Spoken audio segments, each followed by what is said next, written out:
Assalamualaikum warahmatullahi wabarakatuh. Bismillahirrahmanirrahim. Nawayna ta'alluma wa ta'lim wa tadhakkura wa tadhkir wa naf'a wal intifa' wal ifadah wal istifadah wal hatha ala tamassuki bi kitabillahi ta'ala wa sunnati rasulih sallallahu alaihi wasallam wa du'a ila al-huda wa dalalata ala al-khair ibtigha' wajhillah wa mardatihi wa qurbihi wa thawabihi subhanahu wa ta'ala. اللهم إنا نسألك فهم النبيين وحفظ المرسلين وإلهام الملائكة المقربين. اللهم اغننا بالعلم وزينا بالحلم وأكرمنا بالتقوى وجملنا بالعافية. اللهم أخرجنا من ظلمات الوهم وأكرمنا بنور الفهم. سبحانك لا علم لنا إلا ما علمتنا إنك أنت العليم الحكيم. رب اشرح لي صدري ويسر لي أمري واحلل عقدة من لساني يفقه قولي وسدد لساني واهد قلبي بحق سيدنا محمد صلى الله عليه وسلم. Surat 213, sabda Nabi sallallahu alaihi wa alihi wasallam nombor 4. Qala Allah Ta'ala dalam hadis qudsi, Ibn Adam qum ilayya amshi ilayka wamshi ilayya uharwil ilayka. Ya ibn Adam udhkurni sa'atan min awwalin nahar wa sa'atan min akhirih akfika ma baina dhalik. Ibn Adam la ta'jiz an tusalliya arba'a raka'atin min awwalin nahar akfika akhirahu. Berfirman Allah Subhanahu wa ta'ala di dalam hadis qudsi, wahai anak Adam, berdiri menghadapiku, nescaya aku akan datang kepada kamu. Datang menujuku, nescaya aku akan berlari kepadamu. Wahai anak Adam, ingatilah aku sesaat di waktu siangmu dan sesaat lagi di akhirnya, yakni malam. Nanti aku akan mencukupimu di antara kedua waktu itu. Wahai anak Adam, jangan sampai malas bersembahyang 4 rakaat di awal siang. Nanti aku akan mencukupimu di akhirnya.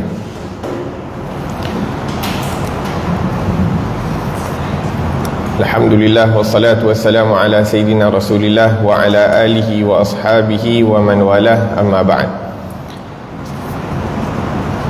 Pada fasal yang terakhir perihal wasiat ketuhanan, Al-Imam Abdullah bin Ali Al-Haddad mendatangkan riwayat-riwayat daripada hadis-hadis qudsi, riwayat-riwayat daripada hadisnya Nabi sallallahu alaihi wa ala alihi wasallam. Begitu juga dengan riwayat-riwayat Bani Israel yang diturunkan kepada Nabi-Nabi Bani Israel.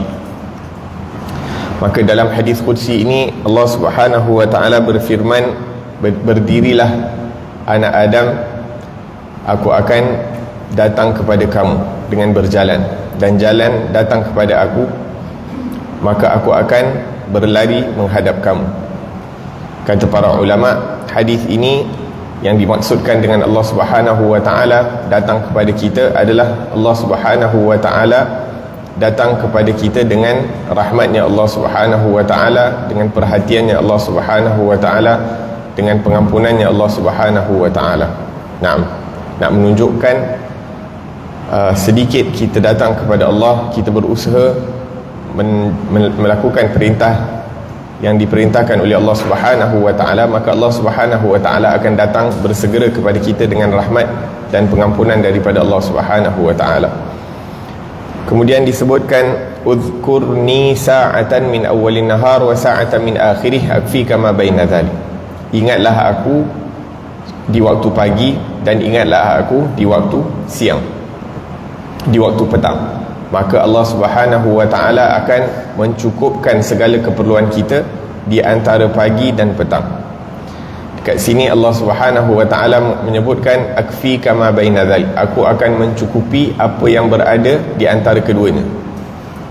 Apa yang kita perlukan? Apa-apa. Kita perlukan makanan di antara siang dan malam, Allah cukupkan. Kita perlukan duit, Allah cukupkan.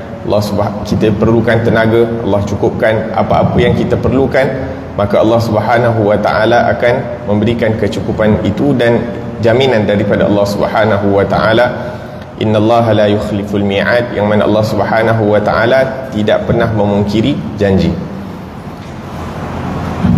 Jadi bila kita berzikir, yakni satu galakan ataupun satu fadilah berzikir di waktu pagi dan petang, kita melakukan amalan akhirat, akan tetapi kita mendapat kecukupan daripada rezeki dunia dan akhirat. Kita perlukan taufik untuk beribadah kepada Allah Subhanahu wa ta'ala, akan dicukupi. Kita perlukan keperluan-keperluan yang zahir, sama ada makanan, minuman, pakaian, duit, Allah berikan. Kita perlukan perlindungan daripada bentuk minta perlindungan daripada wabak dan penyakit. Kita hadirkan niat sewaktu kita berzikir di waktu pagi dan petang, maka Allah Subhanahu wa ta'ala akan lindungi kita daripada segala yang kita takuti daripada wabak ataupun perkara-perkara yang berbahaya. Jadi ini salah satu fadilah berzikir di waktu pagi dan petang. Dan waktu yang terbaik untuk kita berzikir sama ada sebelum subuh, qubail al-fajr, sebelum subuh, dan juga selepas subuh sehingga waktu terbit matahari, dan sebelum maghrib beberapa minit, dan di antara maghrib dan isyak. Bahkan Al-Habib Ali bin Hasan Al-Attas menyebutkan bahawa kalaulah sebelum ni kita banyak membazir masa, dan untuk kita nak gantikan balik waktu-waktu yang telah kita bazirkan, maka jaga 4 waktu ni, sebelum subuh dan selepas subuh sehingga terbit matahari, sebelum maghrib, dan di antara maghrib dan isyak. 4 waktu ni kalau kita tak mampu nak mengimarahkan seluruh waktu kita itu untuk beribadah kepada Allah Subhanahu wa ta'ala, maka jangan tinggal mengimarahkan 4 waktu ni: sebelum subuh, selepas subuh sehingga terbit matahari, sebelum maghrib, dan di antara maghrib dan isyak. Kemudian Allah Subhanahu wa ta'ala berfirman lagi, Ibn Adam la ta'jiz an tusalliya 4 raka'atin min awwalin nahar akfika akhirahu. Wahai anak Adam, jangan kamu malas untuk bersembahyang 4 rakaat di awal siang, aku akan mencukupkan apa yang kamu perlukan di akhir siang, akhir hari. Ya, ini sepanjang hari Allah Subhanahu wa ta'ala berikan kecukupan kepada kita. Maka kita berzikir di waktu pagi dan petang, Allah cukupkan di antara keduanya. Kita salat di waktu pagi ataupun apabila terbit matahari 4 rakaat, Allah Subhanahu wa ta'ala juga memberikan kita kecukupan. Maka ini semua amalan-amalan akhirat yang kita lakukan, melaluinya kita mendapat rezeki dunia. Ada juga amalan-amalan dunia yang kita lakukan, dengannya kita dapat pahala akhirat. Seperti disebutkan bahawa bila seseorang itu berpagi, daripada pagi sampai petang mencari rezeki yang halal, keluar daripada rumah mencari rezeki yang halal, seperti dia berada di jalan Allah Subhanahu wa ta'ala. Jalan Allah, perkara-perkara akhirat, fi sabilillah. Disebutkan juga dia daripada pagi sampai petang berpenat untuk mendapat rezeki yang halal, maka Allah Subhanahu wa ta'ala akan ampunkan dosanya. Maka ada amalan akhirat, bila kita buat, kita dapat rezeki dunia dan akhirat. Ada amalan dunia yang kalau kita lakukan dengan niat yang betul, kita juga akan mendapat rezeki akhirat ataupun berupa ganjaran yang Allah Subhanahu wa ta'ala berikan. Dan ini jaminan daripada Allah Subhanahu wa ta'ala. Allah sendiri yang menjamin kita buat apa yang Allah nak, maka Allah Subhanahu wa ta'ala akan berikan kita pertolongan daripada sumber rezeki yang kita perlukan dan apa-apa yang kita perlukan, bukan hanya rezeki. Kemudian hadis yang seterusnya, Allah Subhanahu wa ta'ala telah mewahyukan kepada Adam alaihi salam, 4 khisalin fihinna jima'ul khair laka wa liwalidika, khaslatun li wa khaslatun lak, wa khaslatun fima baini wa bainak, wa khaslatun fima bainaka wa baina ibadik, amma allati hiya li fatusaddiquni wa la tushrik bi syai'a wala tusyriku bi syai'a, wa amma allati hiya laka fa'amaluka ajzika, wa amma allati fi ma baini wa bainaka fa'alayka ad-du'a wa 'alayya al-ijabah, wa amma allati fi ma bainaka wa baina ibadi fatashabuhum bima tuhibbu an yashabuka bih. 4 perkara terkandung di dalamnya semua kebaikan buatmu dan buat anakmu. 1 perkaranya untukku dan 1 lagi untukmu. dan yang satu lagi dibahagi antara aku dan engkau, dan satu yang terakhir dibahagi di antaramu dengan hamba-hambaku. Adapun yang untukku, maka hendaklah engkau mempercayaiku dan jangan sekali-kali menduakanku. Yang untukmu sahaja, iaitu amalanmu yang aku berjanji akan membalasmu. Adapun yang di antaraku denganmu, maka hendaklah engkau berdoa memohonku, dan aku berjanji akan memberikan permintaanmu itu. Dan yang terakhir, yang di antaramu dengan hamba-hambamu, maka hendaklah engkau memperlakukan mereka sama seperti yang engkau ingin mereka perlakukan kepadamu. Naam. Lebih kepada Allah Subhanahu wa taala mewahyukan kepada Nabi Adam alaihi salam tentang perkara-perkara yang mana kita lakukan, kita akan mendapat kebaikan, dan kebaikan itu akan mengalir kepada anak-anak kita. Yang pertama, kita beriman kepada Allah Subhanahu wa taala dan tidak mensyirikkan Allah. Kebaikannya akan turun. Keimanan kita dan amal salih yang kita lakukan akan kita dapat, dan juga keberkatannya akan mengalir kepada anak-anak kita. Kemudian yang kedua yang kita dapat, iaitu amalan kita, Allah Subhanahu wa taala akan ganjarkan di akhirat. Naam. Bahkan Allah Subhanahu wa taala akan balas amalan soleh di dunia dan akhirat. Disebutkan tidak kita melakukan satu amalan soleh, melainkan Allah Subhanahu wa taala akan berikan cash beberapa perkara. Directly Allah akan berikan. Allah berikan seri pada wajah. Allah Subhanahu wa taala permudahkan rezeki, berkati rezeki kita. Allah Subhanahu wa taala akan lapangkan dada kita, dan Allah Subhanahu wa taala akan letakkan kecintaan kita di dalam hati manusia. Maksudnya manusia akan mencintai kita ataupun senang dengan kita. 4 perkara yang Allah berikan cash dekat dunia, adapun pahala yang sebenar Allah Subhanahu wa taala akan berikan di akhirat kelak. Dan yang ketiga, antara kita dengan Allah Subhanahu wa taala, Allah perintahkan kita untuk berdoa, dan Allah Subhanahu wa taala berjanji untuk mengkabulkan doa. Dan kita tahu pengkabulan doa yang pertama, bila kita doa, kita yakin bahawa doa kita itu didengari oleh Allah dan pasti akan diterima oleh Allah. Nabi SAW bersabda, "Ud'ullah wa antum muqinuna bil ijabah." Berdoalah kamu kepada Allah Subhanahu wa taala dalam keadaan kamu yakin doa kamu itu diterima oleh Allah Subhanahu wa taala. Dan Allah suka orang-orang yang merayu, meminta kepada Allah Subhanahu wa taala dalam doa. Maksudnya kita merayu, bukan hanya minta sekali, minta banyak kali. Minta bukan hanya dengan satu cara, tapi minta dengan berbagai cara sehingga kita dapat. Seperti mana anak kecil bila minta kepada ibu dan ayahnya, lama-lama penat dengan anak tu minta, dia pun bagi juga. Sama ada nak bagi secara rela ataupun tak, ala kulli hal, al-muhim dapat apa yang mereka nak. La ilaha illallah. Naam. Dan kita tahu pengkabulan doa sama ada Allah beri kita cash di dunia, ataupun Allah lambatkan sampai waktu yang dikehendaki oleh Allah, ataupun disimpankan apa yang kita minta itu di akhirat kelak. Dan kalau kita lihat apa yang Allah berikan di akhirat, maka kita berharap semua doa yang kita mohon di dunia itu disimpankan di akhirat kelak. Tak ada satu pun dikabulkan oleh Allah di dunia, kalau kita nampak dia punya ganjaran. Jadi jangan kita rasa doa kita tidak didengari, dan kalau boleh sebanyak mungkin kita perbanyakkan doa.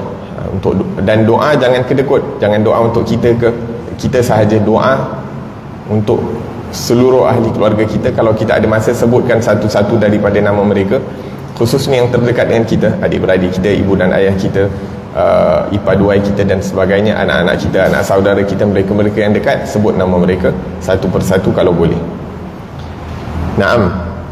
Dan yang terakhir, di antara kita dengan hamba-hamba Allah Subhanahu wa taala, hendaklah engkau memperlakukan mereka sama seperti engkau ingin mereka memperlakukan kepadamu. Jadi ini apa yang kita nak orang buat kepada kita, apa yang kita nak, cara orang berinteraksi dengan kita, cara orang cakap dengan kita, bagaimana kita nak orang cakap dengan kita, macam tu kita cakap dengan orang, ataupun lebih baik daripada itu. Kadang-kadang kita senang terasa bila orang kasar dengan kita, jadi kita jangan kasar dengan orang. Kadang-kadang kita senang terasa bila orang buat muka dengan kita, kita jangan buat muka dengan orang dan sebagainya. Wahakata. La ilaha illallah. Dalam hadis lain Nabi SAW bersabda, la yu'minu ahadukum hatta yuhibba li akhihi ma yuhibbu li nafsihi. Tak sempurna iman seseorang, la yu'minu ahadukum hatta yuhibba li akhihi, sehingga dia mencintai untuk saudaranya apa yang dia cintai untuk diri dia sendiri. Maksudnya apa yang dia nak untuk diri dia, itu juga yang diharapkan, itu juga yang diberikan kepada orang lain. Naam.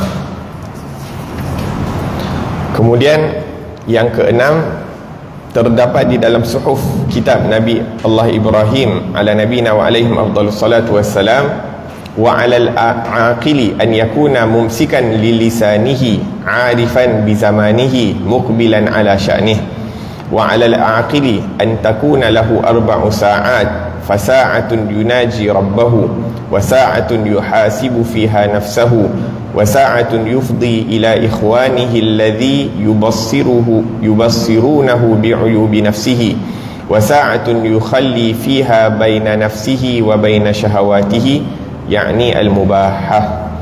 Hendaklah orang yang waras akalnya itu menahan lidahnya, menghitung masanya,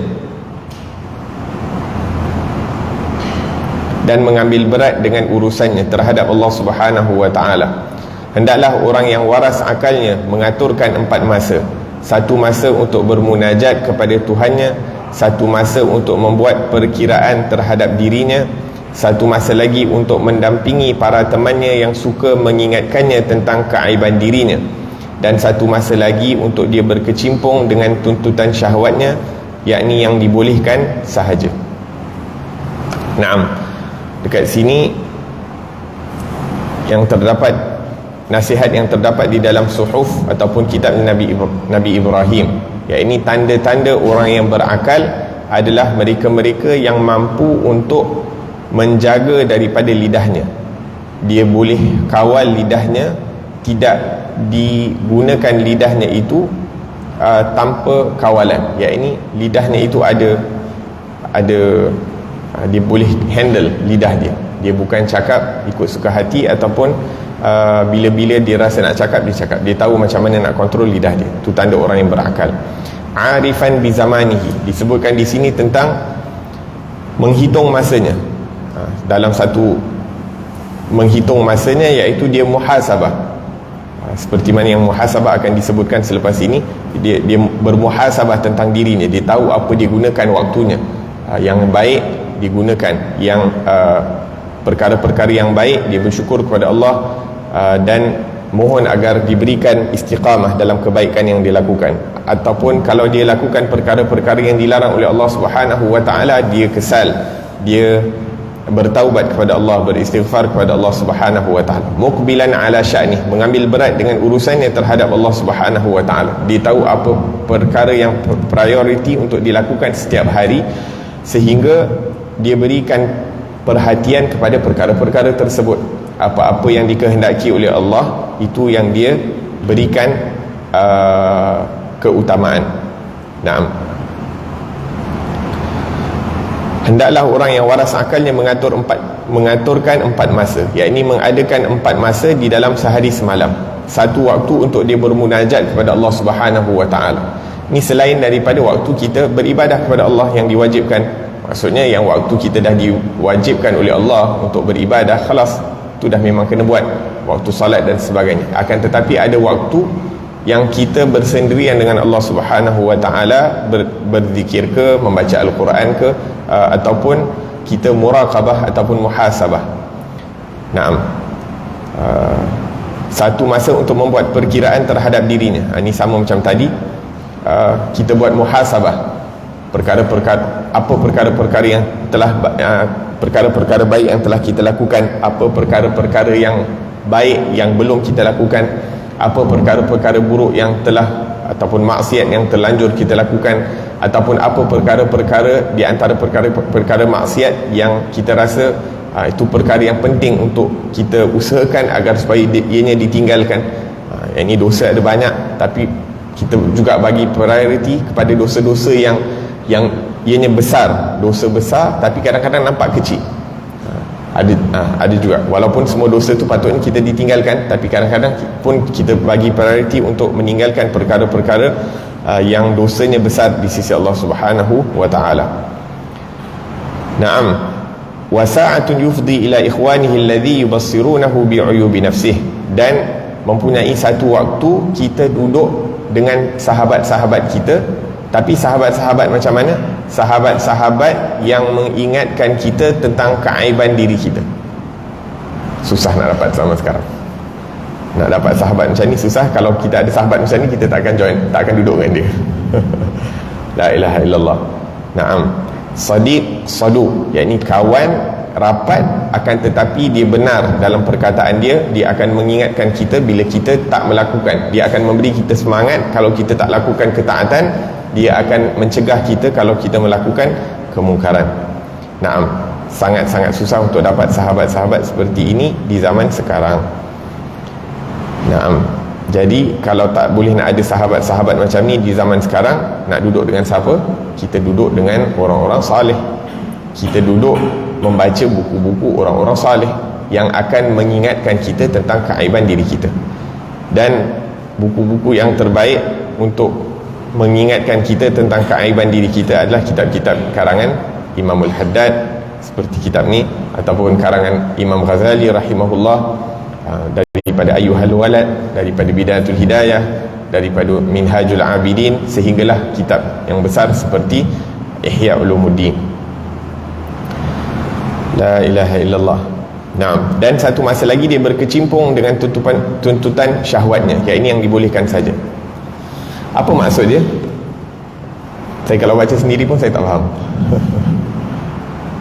Terpaksa refer kepada orang, kepada guru, baru faham. Yang dimaksudkan wasa'atun yukhalli fiha baina nafsihi wa baina syahwatihi, dia mengadakan masa untuknya, yang mana dengan masa itu dia seakan-akan muhasabah, berhati-hati agar supaya tidak menggunakan waktu untuk perkara yang mubah berlebih-lebihan.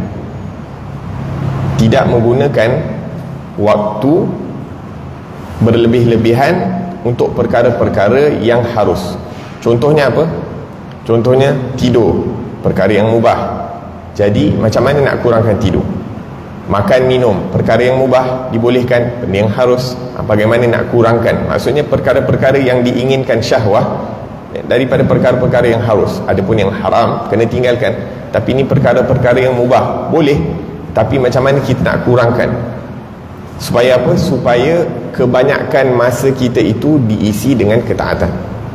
Sebab kalau kita penuhkan masa kita itu dengan perkara-perkara yang dibolehkan tapi yang diinginkan hawa nafsu, maka kita duk feed nafsu kita. Kita tak feed apa yang Allah nak.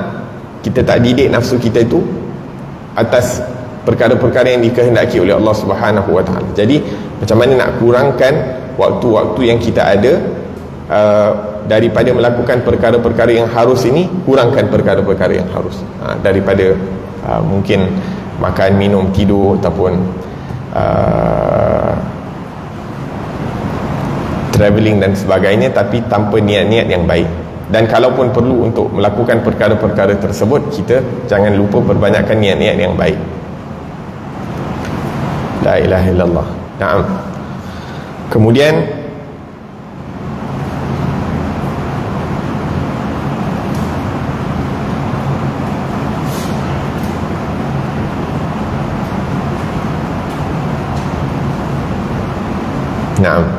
kemudian yang ketujuh tersebut di dalam kitab Taurah, ya bna Adam la ta'jiz an taqum baina yaday musalliyan fa ana Allahu alladhi, dekat sini tulis iqtarabtu ila qalbika wa bil ghaibi ra'aita nuri, tapi dalam kitab lain dia tulis fa ana Allahu alladhi idza iqtaraba ila qalbuka idza iqtaraba ilayya qalbuka bil ghaib ra'aita nuri. Naam.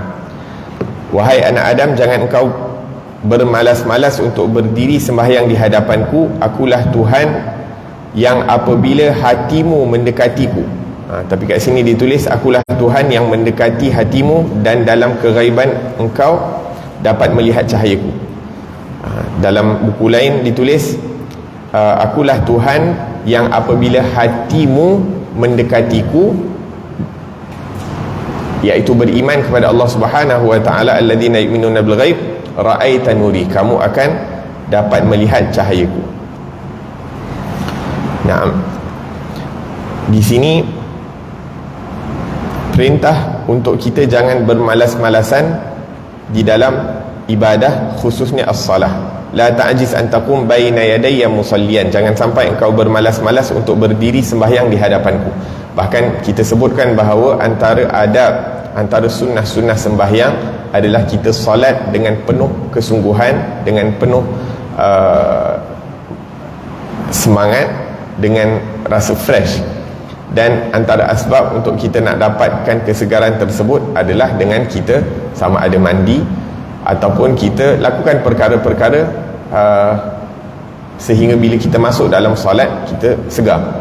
Jangan sampai kita masuk, mungkin kalau kena minum kopi sebelum sembahyang subuh dan sebagainya kita minum, dan itu antara amalan orang-orang salih, mereka minum kopi sebelum subuh supaya bila solat subuh segar. Solat subuh, bahkan mereka segar waktu tahajud lagi sebelum solat subuh, pada time subuh dah lagi segar. Wahakadha. Jadi kita lakukan apa-apa yang menyebabkan, sebab tu makruh untuk kita masuk di dalam solat dalam keadaan kita tahan buang air kecil, tahan buang air besar, ataupun tahan nak keluarkan angin dan sebagainya, ataupun kita masuk dalam sembahyang dalam keadaan lapar dan sangat haus dan sebagainya. Jadi kita make sure apa-apa yang akan menghalang konsentrasi kita dan semangat kita dalam solat, kita settlekan dulu sebelum solat.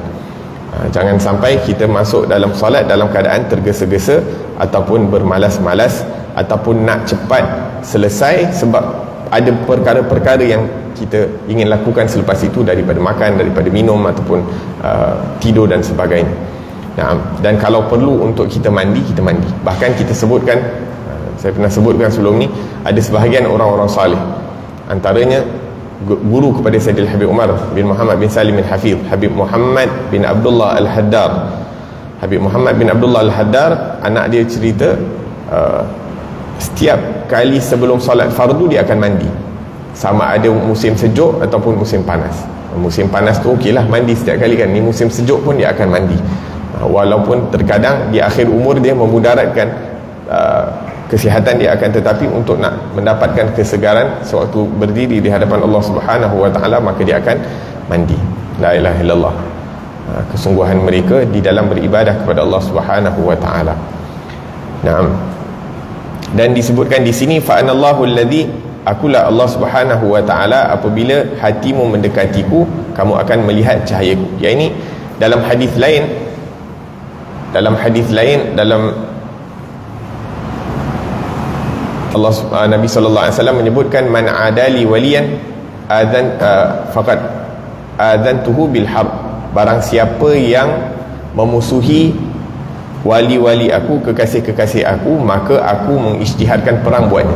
Kemudian Allah menyebutkan, tidak seorang hamba mendekati aku dengan perkara-perkara yang diperintahkan aku, yang difardukan aku kepadanya, sehingga aku mencintainya.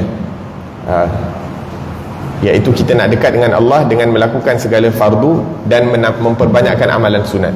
Dan apabila kita lakukan, kita akan dicintai oleh Allah Subhanahu wa taala. Jadi bila kita dicintai oleh Allah Subhanahu wa taala, segala perkara yang kita lakukan itu adalah dengan pengawasan dan dengan izin Allah Subhanahu wa taala dan dengan bantuan Allah Subhanahu wa taala. Dan dekat sini disebutkan ra'aita nuri, maka kamu akan melihat cahaya aku. Naam.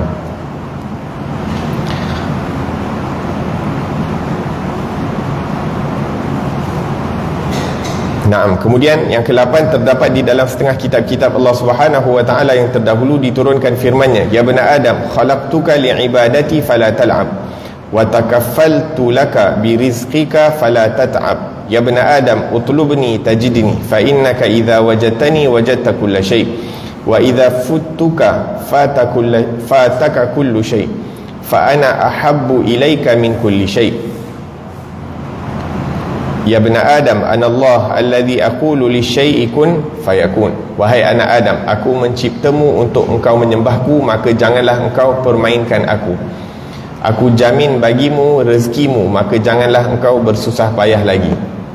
Wahai anak Adam, berusahalah untuk mencariku, nanti engkau akan mendapatiku. Dan apabila engkau mendapatiku, nanti engkau akan mendapati segala sesuatu. Dan jika aku terluput daripadamu, yakni tidak menemui Allah Subhanahu wa taala, nanti engkau akan terluput dari segala sesuatu, tidak mendapat apa-apa yang kita inginkan.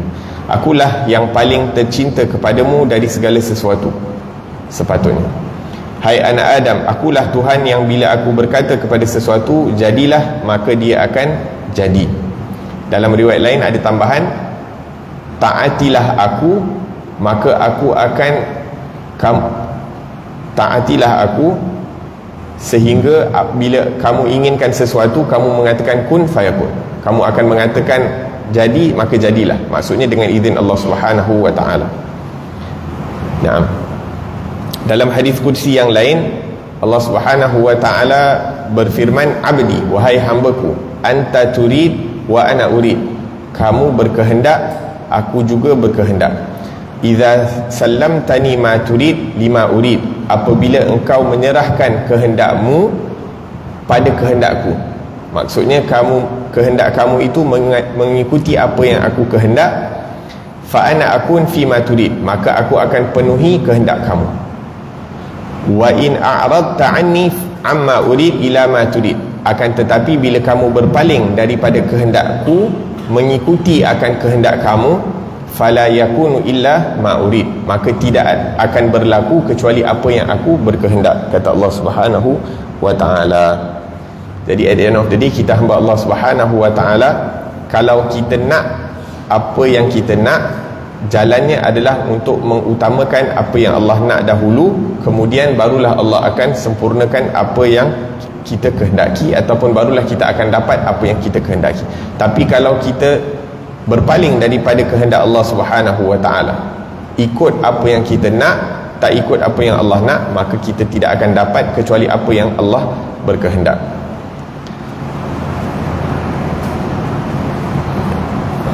Naam.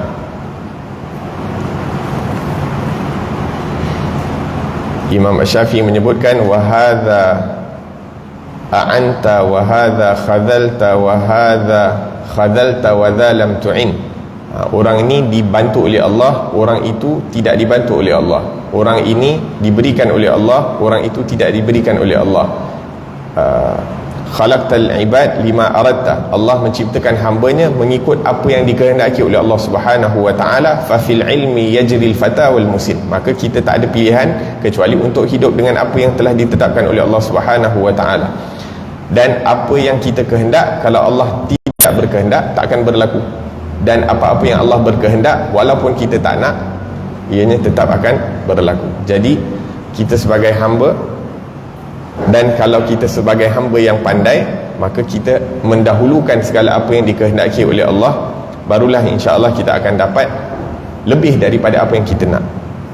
Bukan hanya apa yang kita nak, tapi kita akan dapat lebih daripada apa yang kita nak bila kita mengutamakan kehendak Allah Subhanahu wa taala. La ilaha illallah.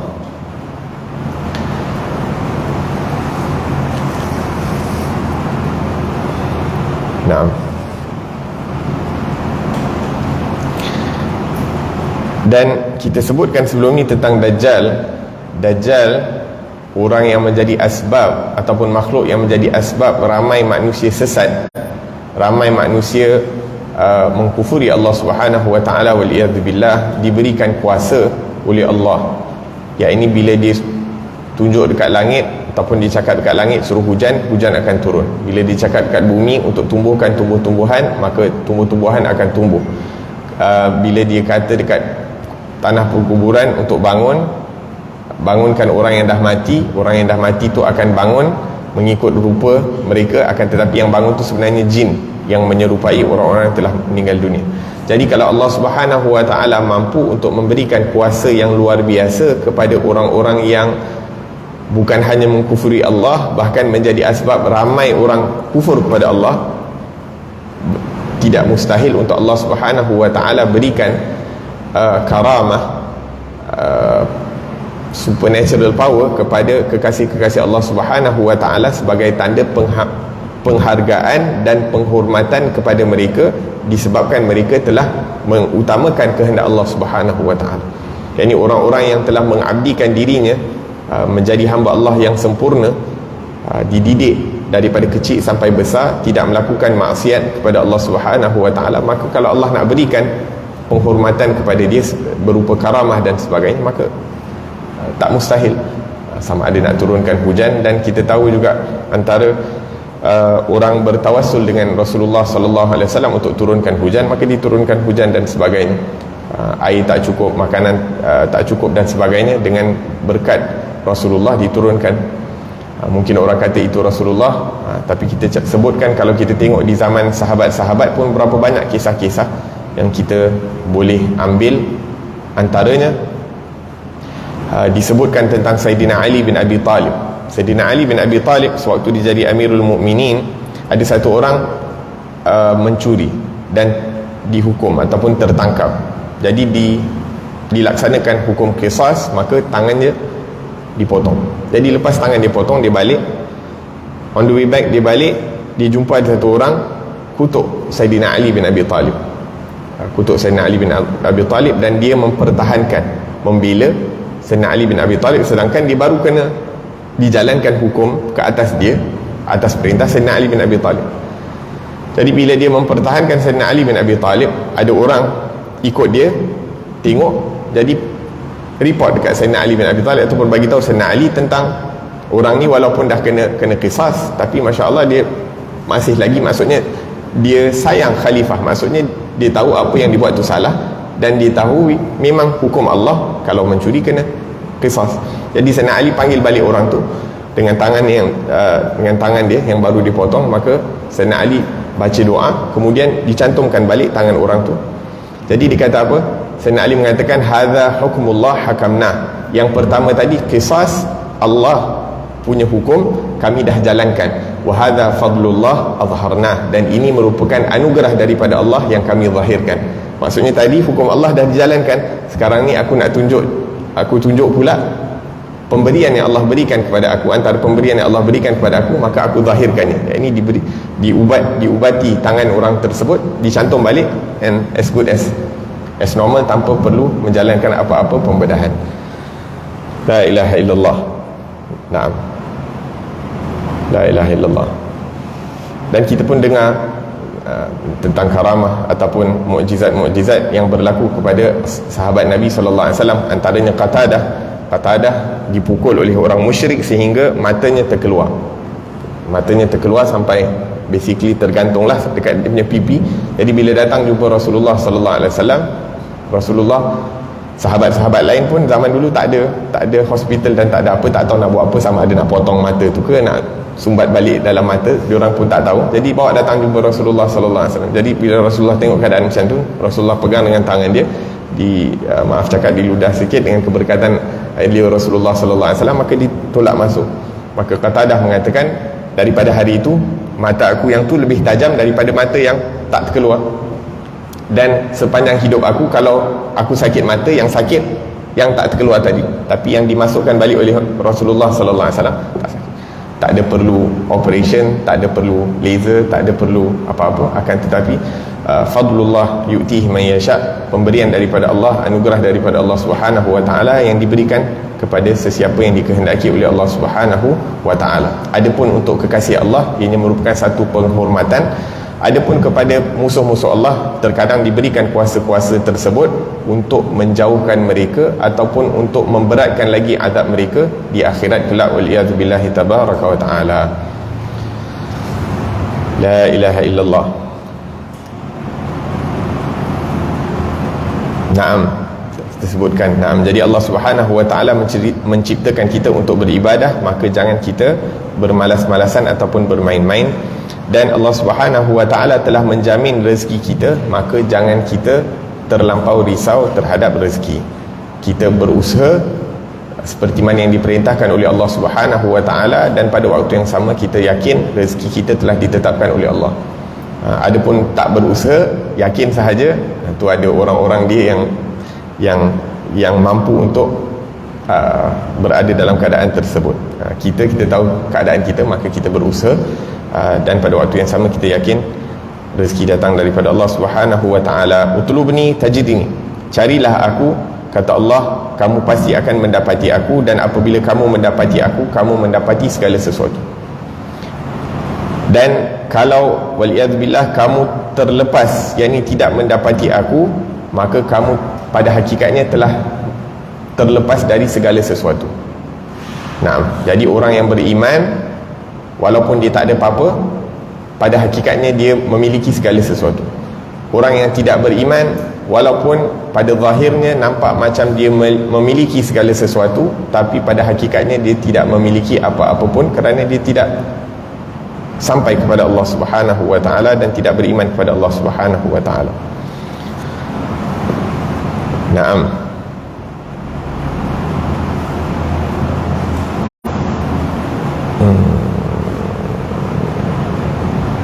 Kemudian yang kesembilan, Allah Subhanahu wa taala telah mewahyukan kepada Nabi Allah Musa alaihi salam, ya bna Imran kun yaqdhanan wartadi li nafsika ikhwanan fakullu khidmin wa sahibin la yuwaziruka ala masarrati fahuwa aduun ya Musa ma laka waladaru dhalimina falaysat laka bidarin akhrij anha hammaka wa fariqha biqalbika satiddaru hiya illa li'amilin amila fiha alkhair fani'matiddar hiya ya Musa inni marsadun lidzalim hatta akhudha minhu liman zalama ya Musa idza ra'aita al-ghina muqbilan faqul dhanbun ujjilat 'uqubatuh wa idza ra'aita al-faqra muqbilan faqul marhaban bi syi'ari salihin ya Musa la tansa dhikri fa 'inda nisyanihi takthuru dhunubu wa la tajma'il mala fa inna jam'ahu yuqassil qalba ya Musa qul lidh-dhalimina la yadhkuruni fa innahum idza dhakaruni adhkurhum bil la'nah li'anni alaitu ala nafsi an adhkura man dhakarani. Wahai anak Imran, hendaklah engkau sentiasa sedar dan carilah teman taulan buat dirimu, maka setiap teman taulan yang tidak membantumu untuk menggembirakanku, maka dia itu adalah musuh. Wahai Musa, mengapa engkau dengan kampung orang-orang yang zalim ini? Ini bukanlah kampungmu. Lenyapkanlah dari fikiranmu semua ingatanmu tentang kampung ini, dan keluarkanlah semua ingatan itu dari hatimu. Amat buruklah kampung kecil ini, kecuali kampung-kampung untuk orang yang beramal segala macam kebaikan, barulah dia itu kampung yang baik. Wahai Musa, sesungguhnya aku memasang perangkap buat si zalim, sehingga aku mengambil daripadanya balasan bagi orang yang dizaliminya itu. Wahai Musa, jika engkau lihat kemewahan telah datang, maka katakanlah telah datang suatu dosa yang bakal disegerakan balasannya. Dan jika engkau melihat kefakiran yang datang, maka katakanlah selamat datang dengan syiar atau lambang-lambang atau lambang orang-orang yang saleh. Wahai Musa, jika engkau lupa, jangan engkau lupa selalu ingat kepadaku, kerana bila engkau mula melupakanku akan bertimbunlah dosa yang berlaku. Dan jangan suka mengumpulkan harta, kerana mengumpul harta itu akan mengeraskan hati.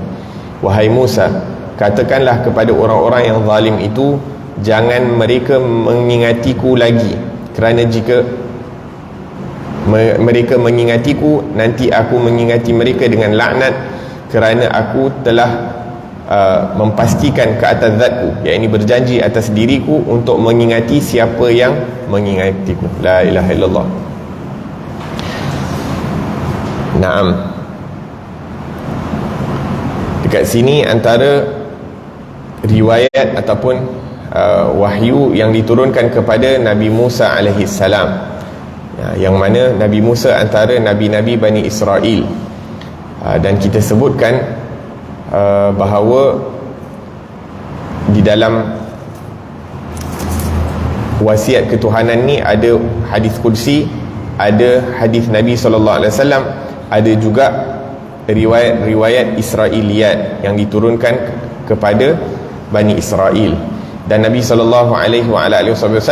menerangkan kepada kita riwayat-riwayat daripada Bani Israel ni ada yang boleh dibenarkan, ada yang perlu ditolak, tidak boleh diterima, ada yang tawakuf, kita tak beriman, tak membenarkan, wala kita menolak, kita dengar je, tak terima, tak tolak.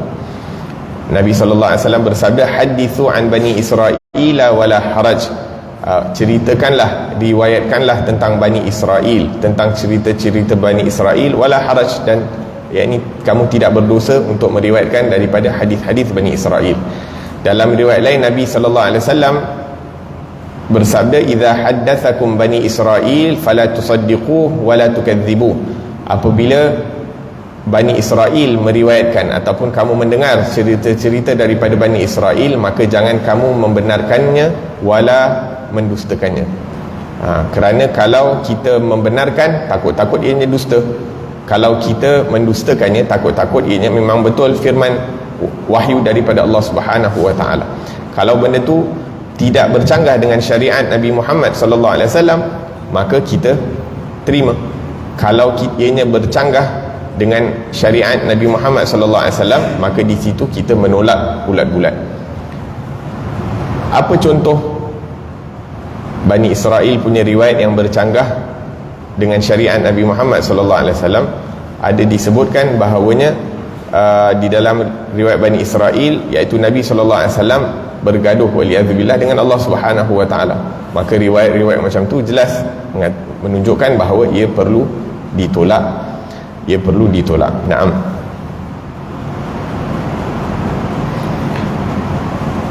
Kun yaqdhanan, hendaklah kamu sedar ataupun bersikap awake, yakni tidak lalai. Kun yaqdhanan, yakni jangan kamu lalai, jadilah kamu orang yang sedar, celik. Carilah teman buat kamu, akan tetapi setiap teman yang tidak membantumu untuk menggembirakan aku, maka itu adalah musuh. Dalam Al-Quran Allah Subhanahu wa taala menyebutkan al-akhillau yawma idzin ba'duhum li ba'din aduwwun illa al-muttaqin. Al-akhilla, sahabat karib pada hari tersebut, iaitu pada hari kiamat, aduwwun, al-akhillau yawma idzin ba'duhum li ba'din, satu dengan yang lain, aduun illal muttaqun, illal muttaqin, mereka itu adalah musuh kecuali orang-orang yang bertakwa. Jadi kita nak tahu siapa kawan kita di akhirat kelak, adalah orang-orang yang bertakwa di dunia. Hanya orang-orang yang bertakwa dekat dunia, dekat akhirat nanti dia akan jadi teman kita. Tapi kalau berteman bukan atas dasar kecintaan terhadap Allah dan Rasul di dunia, maka dekat akhirat nanti akan jadi, hatta kalau adik-beradik, hatta kalau suami isteri, hatta kalau orang-orang yang ada tali silaturahim, ataupun kita mempunyai hubungan yang rapat dengan dia dekat dunia, tapi kalau hubungan itu bukan diasaskan kerana Allah dan Rasul, maka wal'iyadzubillah di akhirat nanti akan menjadi asbab pergaduhan, akan jadi asbab permusuhan. Naam. Jadi cari kawan dekat dunia biar orang-orang yang dapat kita mencapai kepada keridaan Allah Subhanahu wa taala. Kemudian disebutkan di sini tentang kampung ataupun tentang rumah. Ya, ini apa yang dimaksudkan di sini adalah rumah di dunia dan rumah di akhirat. Allah Subhanahu wa taala menyebutkan di sini tentang mengapa engkau dengan kampung orang-orang yang zalim, iaitu jangan kamu lalai terhadap rumah-rumah ataupun dunia. Jangan kamu lalai terhadap kesenangan dunia. Kerana kebiasaannya rumah adalah untuk kita berehat, berteduh, untuk hidup dengan selesa. Akan tetapi hakikat keselesaan hanyalah di akhirat. Di dunia ini tempat ujian, tempat susah payah, tempat ada sakit, ada sihat, ada senang, ada susah, ada problem, ada ujian, ada macam-macam. Jadi tempat yang ada macam-macam ni, dia takkan ada kerehatan, takkan ada ketenangan. Ketenangan yang hakiki hanyalah di rumah akhirat. Sebab tu Allah Subhanahu wa taala sebut dalam Al-Quran, wa innad daral akhirata lahiyal hayawan, sesungguhnya rumah di akhirat itu adalah rumah yang hakiki ataupun kehidupan yang sebenar. La ilaha illallah. Naam. Dalam Al-Quran Allah Subhanahu wa taala menyebutkan, laqad khalaqnal insana fi kabad, sesungguhnya kami menciptakan manusia itu dalam pelbagai kesusahan yang akan dihadapi, pelbagai keadaan, yakni manusia berada dalam macam-macam keadaan. Sebab tu Nabi bersabda, irtanim khamsan qabla khamsin, rebutlah 5 perkara sebelum datang 5 perkara. Waktu muda sebelum waktu tua, waktu senang sebelum waktu susah, waktu sihat sebelum waktu sakit, waktu hidup sebelum waktu mati, waktu sihat sebelum sakit. Naam. 5 perkara yang Allah Nabi SAW suruh, yakni maksudnya keadaan kita berubah-ubah, takkan kekal dalam satu keadaan. Kadang-kadang susah tapi muda, bila berumur sikit mungkin hidup makin senang, tapi ujian lain pula datang dan sebagainya, maka tak pernah berhenti daripada diuji. Jadi kita kena keluarkan daripada fikiran kita untuk nak bersenang-senang di dunia ini, kerana kesenangan kita yang hakiki kita akan dapat di akhirat kelak. Walaupun tak adalah sampai tak boleh nak bersenang-senang di dunia. Maksudnya apa? Maksudnya kita punya aim adalah negeri akhirat. Kita nak berehat dengan betul dekat negeri akhirat. Dekat dunia ni ala kulli hal, tempat kita beribadah, tempat untuk kita memperbanyakkan amal salih kepada Allah Subhanahu wa taala. Naam. Kampung untuk orang beramal segala macam kebaikan, barulah dia itu kampung yang baik. Maksudnya kalau kita melakukan amal soleh di dunia, barulah dunia ni menjadi tempat kebaikan. Tapi kalau tidak, dunia ni bukanlah tempat yang selesa dan tempat untuk berehat. Wahai Musa, sesungguhnya aku memasang perangkap buat si zalim, sehingga aku mengambil daripadanya balasan bagi orang yang dizaliminya itu. Naam. Hadza wadih, kita dah sebutkan tentang kezaliman dalam hadis yang pertama. Hatta kambing yang menzalimi kambing lain di dunia, kambing yang ada tanduk di dunia, tanduk kambing yang tak ada tanduk, tanpa hak, maka di akhirat nanti dua-dua akan dibangkitkan. Yang dulunya ada tanduk akan dihilangkan tanduknya, yang dulunya tak ada tanduk akan diberikan tanduk, sehingga diberikan qisas. Itu untuk kambing, apatah lagi manusia. Apatah lagi manusia. Naam. Kemudian disebutkan, jika engkau lihat kemewahan telah datang, maka katakanlah telah datang suatu dosa yang bakal disegerakan balasannya. Dan jika engkau melihat kefakiran yang datang, maka katakanlah selamat datang, dengan syiar atau lambang orang-orang yang soleh. Naam. Macam mana nak faham peringatan ni? Tak boleh kita suka harta mungkin, ataupun tak boleh ada harta. Nah, hadis ataupun riwayat ini menunjukkan fitnah yang dibawa oleh kekayaan. Fitnah, ujian yang dibawa oleh kekayaan, yang mana ujian tersebut, fitnah tersebut akan melalaikan, akan melupakan orang terhadap hak-hak ataupun perintah-perintah Allah Subhanahu wa taala dan larangan-larangan Allah Subhanahu wa taala. Terkadang bila diuji dengan kekayaan, seseorang berkurangan ketaatannya kepada Allah Subhanahu wa taala, bertambah kemaksiatannya kepada Allah Subhanahu wa taala, sehingga dia dihukum, sehingga dia diazab oleh Allah Subhanahu wa taala.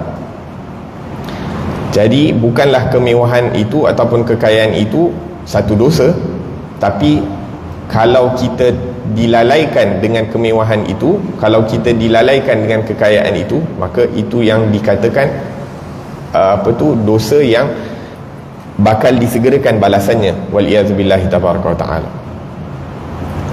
Naam. Sebab tu dalam hadis Nabi SAW menyebutkan, mal faqru, wallahi mal faqru akhsha alaikum, demi Allah bukanlah kefakiran yang aku takutkan ke atas kamu, akan tetapi aku takut dibentangkan kekayaan dunia ini buat kamu, seperti mana dibentangkan buat mereka-mereka sebelum kamu, fatanafasuha kama tanafasuha, dan kamu akan berebut-rebut seperti mana mereka berebut-rebut terhadap dunia.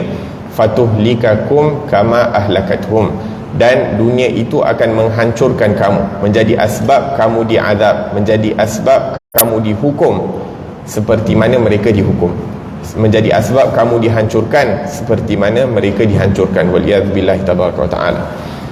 Dalam riwayat lain Nabi SAW menyebutkan hubbud dunya ra'su kulli khati'ah, mencintai dunia itu adalah punca segala keburukan. Kerana harta putus silaturrahim, kerana jawatan kawan tak menjadi kawan, kerana perkara-perkara dunia jiran bergaduh, kerana walhasil sebab dunia semua perkara-perkara yang buruk berlaku antara manusia. Salah satu sebab utama adalah kerana perkara-perkara dunia. Jadi bila orang tergoda terhadap dunia dan perhiasannya, maka dia akan melakukan apa-apa untuk mendapatkan dunia itu, sehingga biarpun dia terputus hubungan dengan orang lain dan sebagainya, mafi muskilah, dia dah tak kisah dah. Sebab apa? Kecintaan dunia itu menggelapkan matanya, sehingga dia sanggup melakukan apa-apa kerana dunia. Waliyadzubillahi tabaraka wa ta'ala. Sama ada dengan cara yang baik ataupun tak baik, sama ada dengan cara yang betul ataupun tak betul, yang penting apa yang dia nak dia dapat.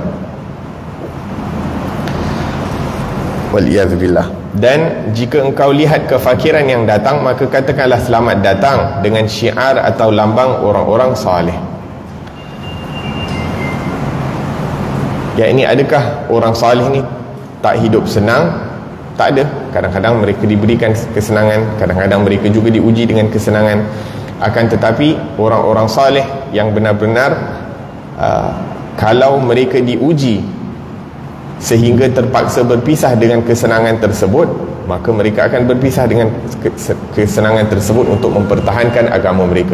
Mereka tak kisah kalau berpisah dengan kesenangan tersebut, kalaupun mereka terpaksa menjadi miskin ataupun fakir, kerana mempertahankan agama, maka mereka akan pertahankan agama. Itu satu makna. Satu lagi, yakni ramai orang-orang yang saleh dipilih oleh Allah Subhanahu wa ta'ala untuk berada dalam keadaan yang mencukupi, yakni mereka tak terlampau kaya, wala kehidupan mereka tu di bawah daripada kecukupan. Maksudnya kebiasaannya kehidupan orang-orang saleh mencukupi sahaja, tidak lebih dan tidak kurang. La ilaha illallah.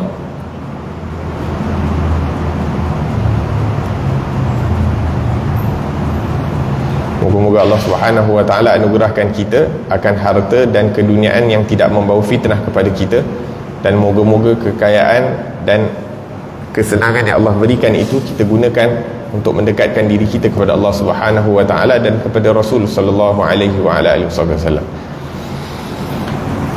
Naam. Wahai Musa, jangan engkau lupa, selalu ingat kepadaku, kerana bila engkau mula melupakanku, akan bertimbullah dosa yang berlaku. Bila kita lupa Allah, kita akan lalai. Bila lalai, mudah untuk kita akan didekati oleh syaitan, dan bila kita didekati oleh syaitan, maka dia akan bisik kepada kita untuk melakukan maksiat. Jangan suka mengumpulkan harta, kerana mengumpulkan harta itu mengeraskan hati. Niat kita untuk memperbanyakkan daripada harta dunia. Wailul likulli humazatil lumazah alladhi jama'a malan wa'addadah. Mereka mengumpulkan harta dan sibuk mengira akan duit mereka. Hatta dalam sembahyang, Allahu Akbar, tadi aku bank in berapa banyak, takut tersilap tadi, dan sebagainya. Ada satu kisah, satu orang dia tengah sembahyang belakang imam rakaat pertama, kedua, ketiga, keempat. Imam bagi salam rakaat ketiga. Lepas tu bila imam bagi salam, dia pun pergi kat imam. Mungkin dia tak ingatkan imam, ataupun mungkin dia ingatkan imam. Jadi imam pun naik lagi satu rakaat. Lepas solat, imam pun tanya, macam mana kau boleh ingat aku, macam mana kau boleh tahu aku solat kurang satu rakaat? Dia kata, aku ada 4 kedai. Jadi rakaat pertama aku tengah kira berapa keuntungan aku dapat daripada kedai pertama. Rakaat kedua, aku kira keuntungan kat kedai kedua. Rakaat ketiga, sekali Rakaat ketiga imam dah bagi salam, aku ada lagi satu kedai, tak sempat nak kira lagi dalam solat. Jadi dia kata, aku tahu imam salah. La ilaha illallah. Bukan sebab dia hadir hatinya bersama Allah, akan tapi hadir hatinya di dalam perniagaan dia. La ilaha illallah. Naam. Mengumpulkan harta, mengeraskan hati. Naam. Mengumpulkan harta kerana takut fakir, mengumpulkan harta kerana nak berlumba-lumba, nak berbangga-bangga dengan harta. Itu perkara mengumpulkan harta yang menjadi asbab mengeraskan hati. Alladhi jama'a malan wa 'addadah yahsabu anna malahu akhladah. Kerana mereka menyangka bahawa dengan harta mereka akan dapat hidup lama di atas dunia. Mereka menyangka dengan harta mereka dapat hidup lama di atas dunia. Waliyadzubillahi tabaraka wa ta'ala. Wahai Musa, katakanlah kepada orang-orang yang zalim itu, jangan mereka mengingati aku lagi, kerana jika mereka mengingati aku, nanti aku mengingati mereka dengan laknat. Kerana aku telah berjanji atas diriku untuk mengingati siapa yang mengingatiku. Kalau orang baik ingat Allah, maka akan diingat oleh Allah dengan rahmat. Adapun orang yang zalim ingat Allah, Allah akan ingat dia dengan kemurkaan Allah Subhanahu wa ta'ala, kerana mereka berterusan melakukan kezaliman tersebut kepada Allah Subhanahu wa ta'ala dalam keadaan mereka tahu perkara itu adalah dilarang. Waliyadzubillah. Walladzina idza fa'alu fahishatan aw zalamu anfusahum dzakarullaha fastaghfaru lidzunubihim. Mereka-mereka yang melakukan perkara-perkara yang keji dan mungkar, fahishatan aw zalamu anfusahum, ataupun menzalimi diri mereka, dzakarullah, mereka akan ingat Allah Subhanahu wa ta'ala, akan bertaubat kepada Allah. Kita kalau nak ingat kepada Allah lepas melakukan maksiat, ingat dengan bertaubat, ingat dengan merasa kesal atas dosa-dosa yang kita lakukan, barulah kita akan diampunkan oleh Allah. Tapi kalau berbangga, ingat kepada Allah tapi tak ada rasa kesal atas maksiat yang kita lakukan dan berterusan dalam melakukan maksiat, waliyadzubillah, kita takut dimurkai oleh Allah. Allah Ta'ala alam. Naam, insyaAllah minggu depan ada lagi satu kelas sebelum Ramadan. Kelas during Ramadan pun rasanya continue. Mungkin kita akan habiskan kitab ni during Ramadan, lepas tu kita boleh ulang kaji sikit hukum hakam tentang puasa ataupun apa-apa yang terkait dengan bulan Ramadan, insya-Allah taala. Kemudian lepas raya baru kita start kitab baru, tapi tak decide lagi nak baca kitab apa. Moga-moga Allah Subhanahu wa ta'ala manfaatkan kita dengan apa yang disampaikan oleh Al-Imam Abdullah bin Ali Al-Haddad, dan moga-moga Allah Subhanahu wa ta'ala berkati kita pada saki-baki bulan Syaban dan panjangkan umur kita sehingga kita dapat masuk bulan Ramadan fi khairin wa lutfin wa afiyah. Sallallahu ala sayyidina Muhammad wa ala alihi wasallam. Alhamdulillahi rabbil alamin. ربنا انفعنا بما علمتنا ربي علمنا الذي ينفعنا ربي فقهنا وفقه أهلنا وقرابات لنا في ديننا مع أهل القدر أنثى وذكر ربي وفقنا وفقهم لما ترتضي قولا وفعلا كرما وارزق الكل حلالا دائما وأخل أتقياء علما نحظى بالخير ونكفى كل شر ربنا واصلح لنا كل شؤون وأقر بالرضا منك العيون واقض عنا ربنا كل الديون قبل أن تأتينا رسل المنون واغفر واستر أنت أكرم من ستر وصلاة الله تغشى المصطفى من إلى الحق دعانا والوفاء بكتاب فيه للناس شفاء وعلى الآل الكرام الشرفاء وعلى الصحب المصابيح الغرار اللهم اهدنا بهداك وجعلنا ممن يسارع في رضاك ولا تولنا وليا سواك ولا تجعلنا ممن خالف أمرك وعصاك وحسبنا الله ونعم الوكيل ولا حول ولا قوة إلا بالله العلي العظيم وصلى الله على سيدنا محمد وعلى آله وصحبه وسلم والحمد لله رب العالمين والعفو منكم والسلام عليكم ورحمة الله وبركاته.